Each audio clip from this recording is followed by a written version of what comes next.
उठाने की कोशिश करते हैं, क्योंकि आपका भोलापन दूसरे लालची लोगों को, जालसाज लोगों को आकर्षित करता है और वो आपको ठगने की सोचते हैं। लेकिन जब आदमी ध्यान करना शुरू करता है तो उसके अंदर प्रेम की उत्पत्ति होने लगती है, जिससे उसके अंदर एक सरलता पैदा होती है, एक भोलापन आता है, एक प्रेम भाव आता है।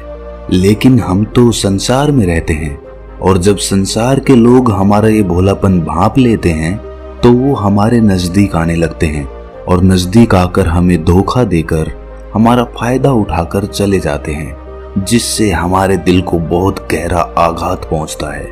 हमारे मन के अंदर एक शूल सी चुभ जाती है और हम अपने आप से ये सवाल पूछते हैं कि क्या शराफत की जिंदगी जीना गुनाह है? क्या मुझे भी जालसाज आदमी बन जाना चाहिए? और जब ऐसे ख्याल मन में आने लगते हैं तो हम ध्यान से दूर हटने लगते हैं। ध्यान में ये बातें बाधा बन जाती हैं। आप ध्यान करना भी चाहेंगे, आप प्रेम करना भी चाहेंगे, लेकिन ये दुनिया आपको करने नहीं देगी। तो ऐसे में अपने आप को संतुलित कैसे रखें? बहुत बड़ा सवाल है और इसका हल जानना भी बहुत जरूरी है, क्योंकि अगर आपको धोखा मिला तो आप कभी भी ध्यान की तरफ नहीं बढ़ेंगे, अपने जीवन में आध्यात्मिक उन्नति नहीं कर पाएंगे। इस सवाल का जवाब आपको इस कहानी के माध्यम से मिलेगा। इससे पहले कि आप इस कहानी में खो जाएं, इस चैनल को सब्सक्राइब जरूर कर लें। तो चलिए कहानी शुरू करते हैं। एक बार गौतम बुद्ध अपने शिष्यों के साथ बैठे हुए थे। वो उन्हें एक उपदेश दे रहे थे और बता रहे थे कि ध्यान के लिए सरलता कितनी जरूरी है। सरलता से ही ध्यान में प्रवेश किया जा सकता है। आदमी जितना सरल होगा, जितना भोला होगा, जितना साधारण होगा, उसके मन में प्रेम की उत्पत्ति उतनी ही ज्यादा होगी, जो कि ध्यान के लिए एक सीढ़ी बनेगी। वहां पर एक राजा अजातशत्रु भी बैठे हुए थे। ये उपदेश सुनने के बाद वो बुद्ध से कहते हैं कि हे प्रभु, जब से मैं आपका अनुयायी बना हूं तब से सभी लोग मेरे सीधेपन का गलत फायदा उठा रहे हैं। आपका अनुयायी बनने से पहले सभी लोग मुझसे डरते थे, क्योंकि मैं बहुत क्रूर था और आसानी से लोगों को मृत्यु दंड दे देता था। लेकिन आपका अनुयायी बनने के बाद और ध्यान शुरू करने के बाद मेरा ये सब करने का मन ही नहीं करता। मैं सभी के साथ प्रेम से रहता हूँ, उनकी बातों को सुनता हूँ, समझता हूँ। लेकिन कुछ लोग इसका गलत फायदा उठा रहे हैं, जिससे मेरी प्रजा में, मेरे शासन में अब दिक्कतें बढ़ती जा रही हैं। आप ही बताइए कि अब मैं क्या करूं? बुद्ध कहते हैं कि इसका जवाब मैं तुम्हें एक कहानी के माध्यम से देता हूं। कहानी को बड़े ध्यान से सुनकर आखिर में मेरे एक सवाल का जवाब देना। बुद्ध कहना शुरू करते हैं कि एक बार एक भिक्षु एक गांव से गुजर रहा था। रास्ते में उसे एक पीपल का पेड़ नजर आया। उसने सोचा क्यों ना कुछ देर आराम ही कर लिया जाए।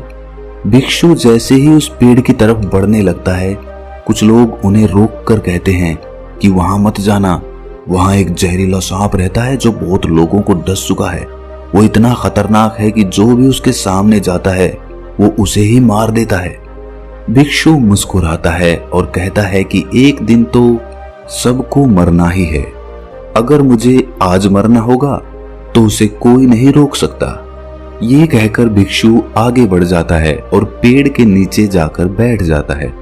तभी वहां पर सांप आकर उस भिक्षु से कहता है कि हे भिक्षु, क्या तुम्हें मुझसे डर नहीं लगता कि मैं तुम्हें मार दूंगा? भिक्षु बड़े प्रेम से कहता है कि भाई, इसमें डरने वाली कौन सी बात है? तुम जो भी करते हो वो इसीलिए करते हो ताकि कोई तुम्हें मार ना दे। डरते तो तुम हो, इसीलिए तुम सबको मार देते हो। मुझे किसी बात का डर नहीं है।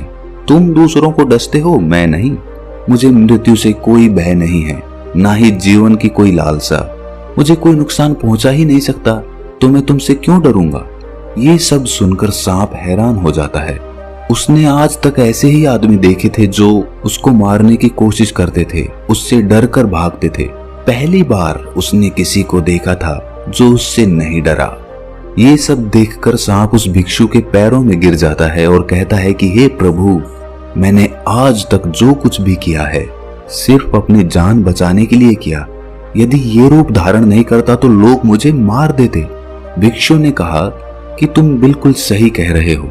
लेकिन यदि तुम इस जीवन के मोह से मुक्त होना चाहते हो तो शांत हो जाओ और जानो कि आज नहीं तो कल जीवन खत्म हो ही जाएगा। इसीलिए तुम्हें लोगों को डसने की जरूरत नहीं है। इतना कहकर भिक्षु वहां से चला जाता है और सांप ये तय कर लेता है कि आज से कोई गलत काम वो नहीं करेगा और उसने सभी को डसना छोड़ दिया। लेकिन इसका उस पर उल्टा प्रभाव पड़ा।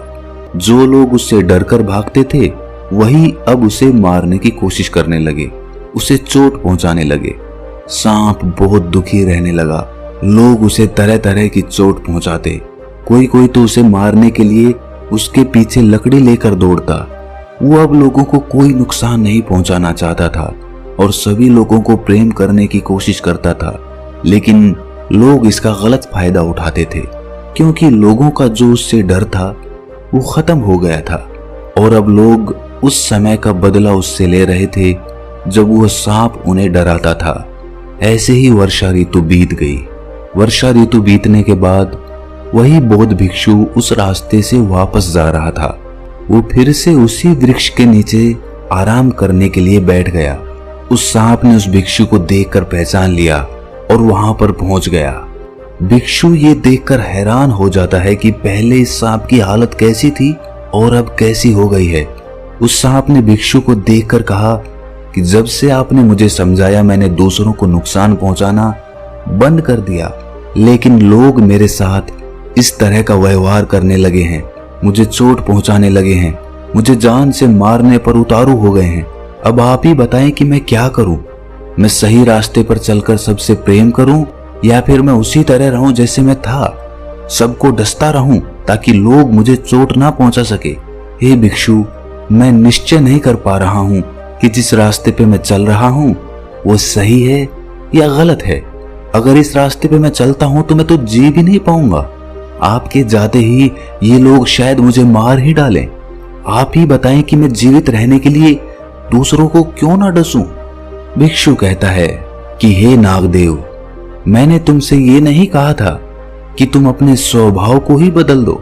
क्रूरता तुम्हारा स्वभाव है। यदि यही तुम्हारा नहीं रहेगा तो लोग तो तुम्हें मारेंगे ही, पर इसका मतलब ये नहीं कि तुम अंदर से अपना उद्देश्य ही गलत रखो।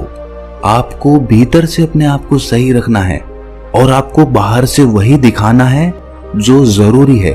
सांप एक जहरीला जीव है, इसीलिए लोगों के मन में उसके लिए भय, डर होना जरूरी है, क्योंकि उनके अंदर तुम्हारे लिए डर नहीं होगा तो वो तुम्हें हानि पहुंचाएंगे ही।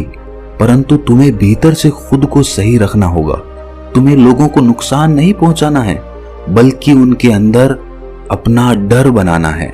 जब लोग तुम्हारे पास तुम्हें चोट पहुंचाने आते हैं तो डसने की बजाय तुम डसने का दिखावा करो। अपना सर उठाकर अपने फन को लहराओ ताकि लोग तुम्हारे पास ना आ सके। भीतर से तुम किसी को डसने के बारे में सोचना भी नहीं, लेकिन बाहर से सबको ये दिखाओ कि तुम उन्हें डस सकते हो और तभी तुम अपने आप को सुरक्षित रख पाओगे। ये कहानी सुनाने के बाद बुद्ध कहते हैं कि अजातशत्रु, तुम इससे क्या सीखे? अजातशत्रु कहता है कि हमें खुद के स्वभाव को नहीं बदलना, बल्कि भीतर से खुद को बदलना है। वो कहता है कि मेरी भी हालत हे बुद्ध पिछले कुछ दिनों से सांप की तरह हो गई थी।